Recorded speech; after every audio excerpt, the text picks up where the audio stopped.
Sure. Batman the Animated Series is the best animated superhero TV show. Fuck you. I have... Sucks to suck. I have something so similar. Sucks to suck, brother. Well, I'm going, yes, it 3, is. 2, if you were there? 1. Yeah. Oh, let's hear it. This is a perfect cartoon. Batman. He's going to say Invincible, aren't you? I am. Oh, no. I love you, Robert Kirkman. Invincible's too early. It's too early. So here's my take. I literally have it written down. Invincible is the best superhero show of all time. And it's so I'll get rid of that. So here's the thing. There was a time on this podcast where I said the statement he just said, where Batman the Animated Series was probably my second favorite TV show of all time. And probably it's now only moved down to third. Okay.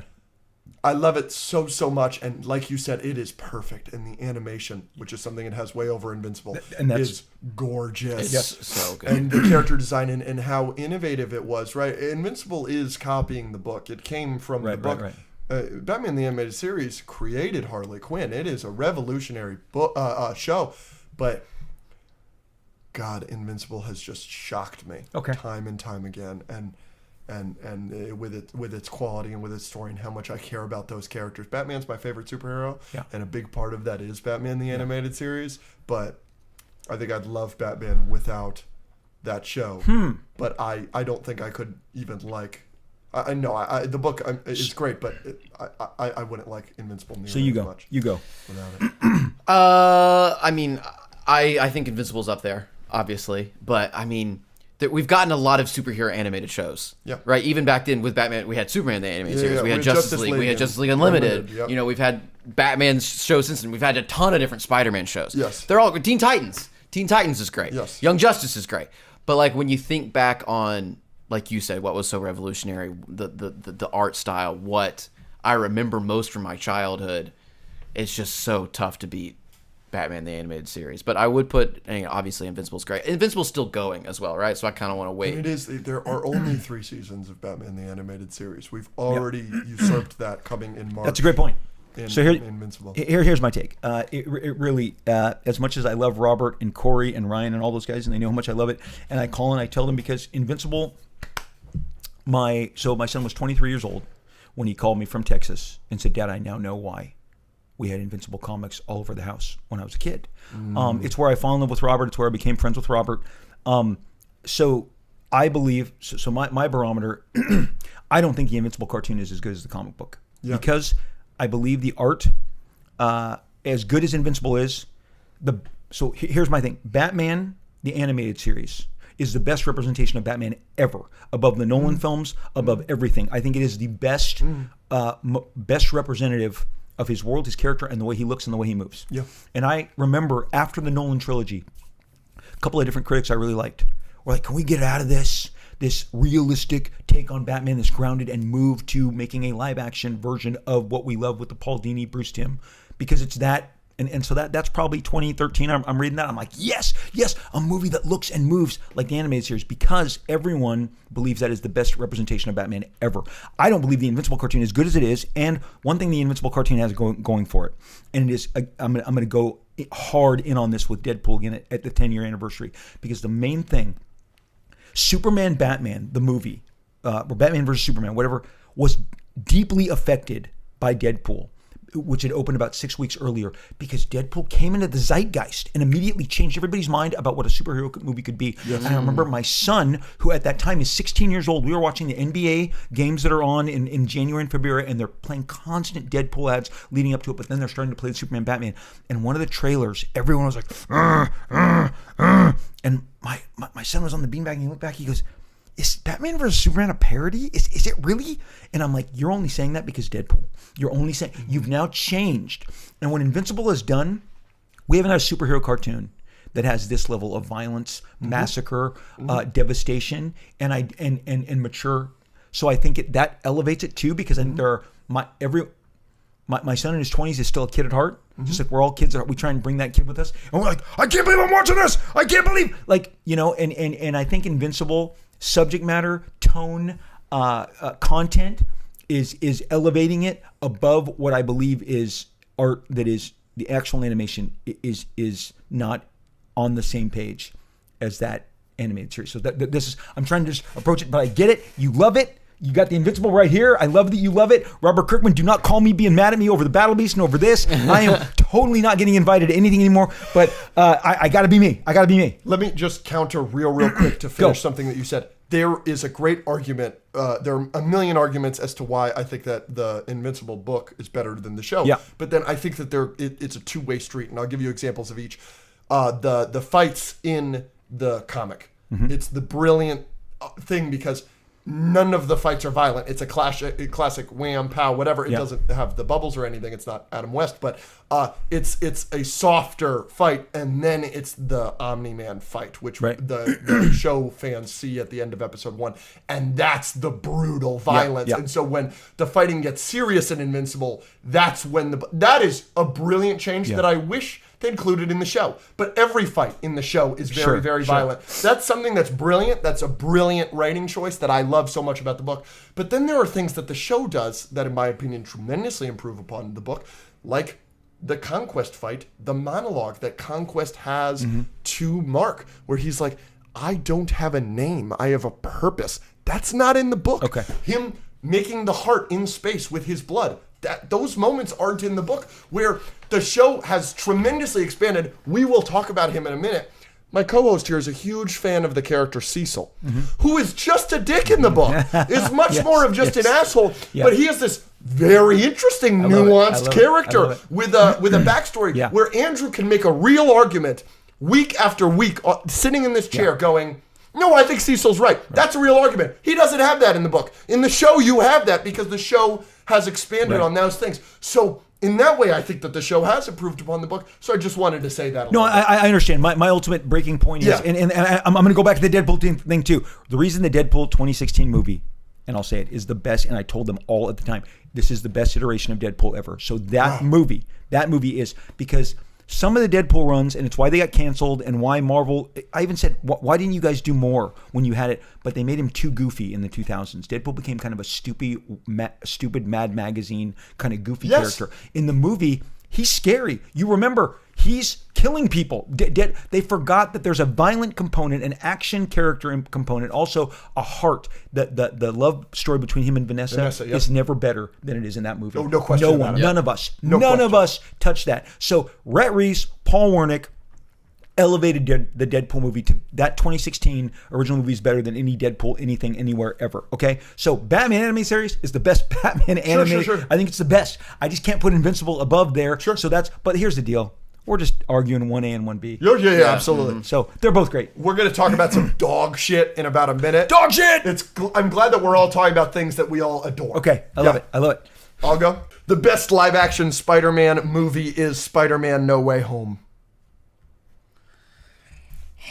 You 3, you let me know. 2, 1. Agree. Rob says disagree, and Andrew's throwing up all everything. Hard disagree. What's your take on No Way Home, Rob? I really enjoyed it. Okay, good. I don't have problems with it. Sure. I just don't think it's better than Spider-Man 2. Sure. Now you got to understand, again, I'm a young adult when I see this, but I have years and years of Spider-Man. Yep. And I thought Spider-Man 1 was good, but I thought Green Goblin was bad. I did not like the way they physically made him look. I don't like the look. The motorcycle helmet, it's a bit much.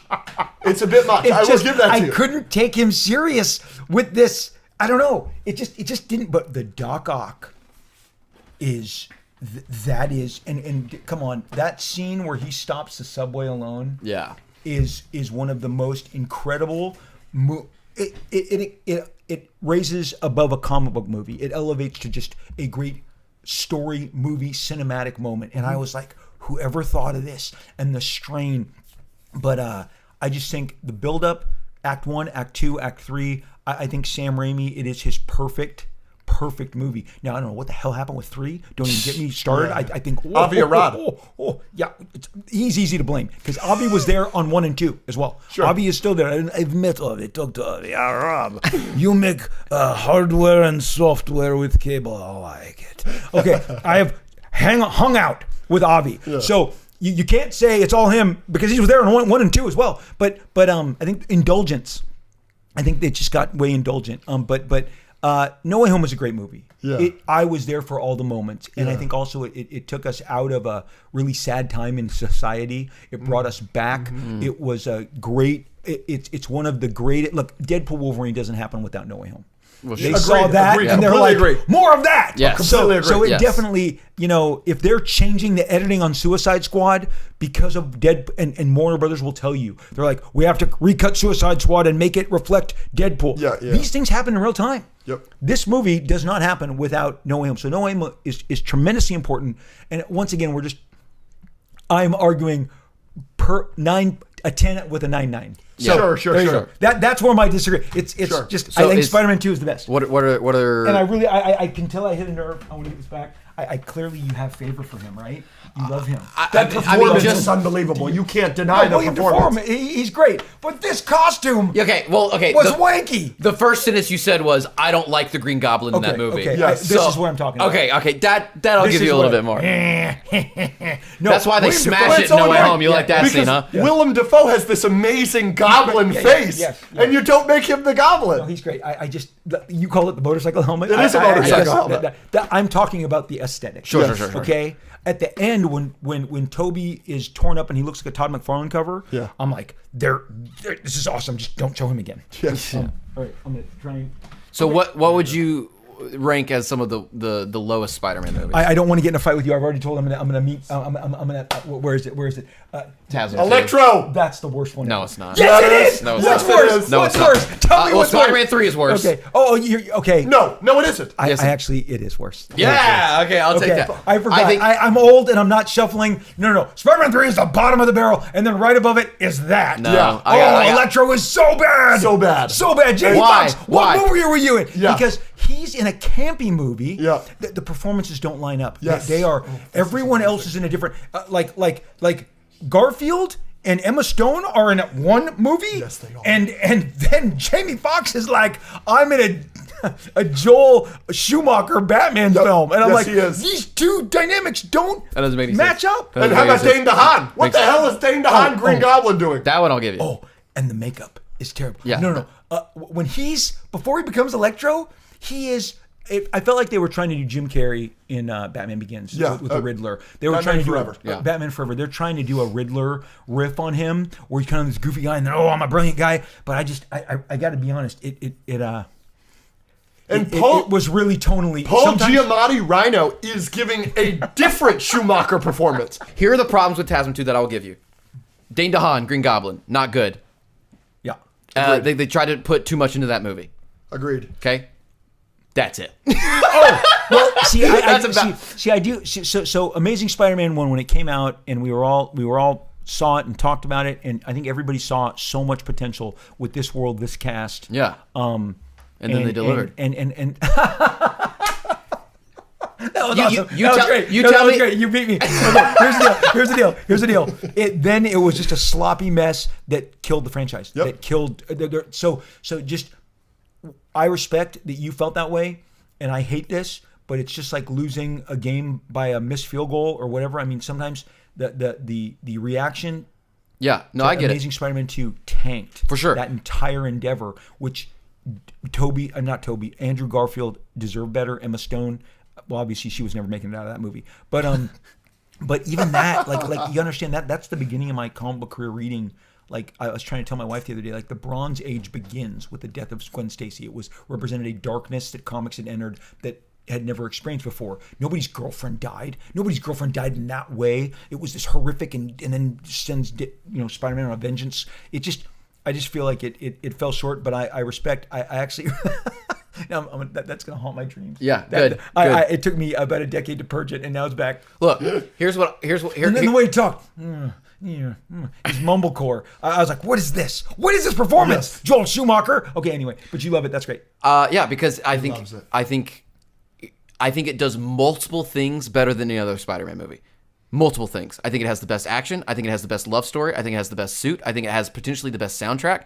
I think, you can't have 4 of the best things, which are unbelievably important to me, and not be amazing. True story. I'm gonna break this to you. This has nothing to do with the quality of the movie. It's that they were setting up the Sinister Six clearly at the end of that movie. Yes, and they were gonna make it. And so I'm gonna tell you something. little inside baseball that I don't give two shits about is so some of my buddies were working at Marvel proper at the time, and so that's a Sony movie. Yes. And let me tell you right now, if you were to strap them and give them a polygraph, anybody who worked at Marvel at the time rooted 1,000% against, at all times, all Fox Marvel movies, all Sony Marvel movies. Yeah, makes sense. They were not in favor of them. They were not fans. They wanted them to fail. You know it's true. You know it's true. Don't deny it. All of you. And so when Deadpool comes out a couple years later, I sit down at dinner with one of them, and my wife is there, and he's like, "Shit, Fox figured it out. They were crawling around in the middle of the night with a flashlight bumping into the walls, and then Deadpool was the trap door. They've opened, and now they're gonna crawl straight through it. And we didn't need that. We had them. Okay. When this came out, same dinner around San Diego. Ha! Killed the entire Sinister Six. It's over. It's done with relish. The same kind of despair about Fox. Because what did Fox do immediately? Logan happens. Deadpool 2 happens. Yeah.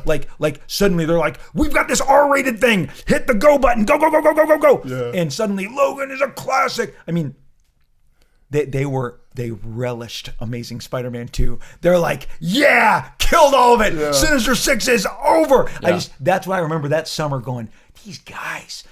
So please, Sony, never sell Spider-Man to Disney. Never.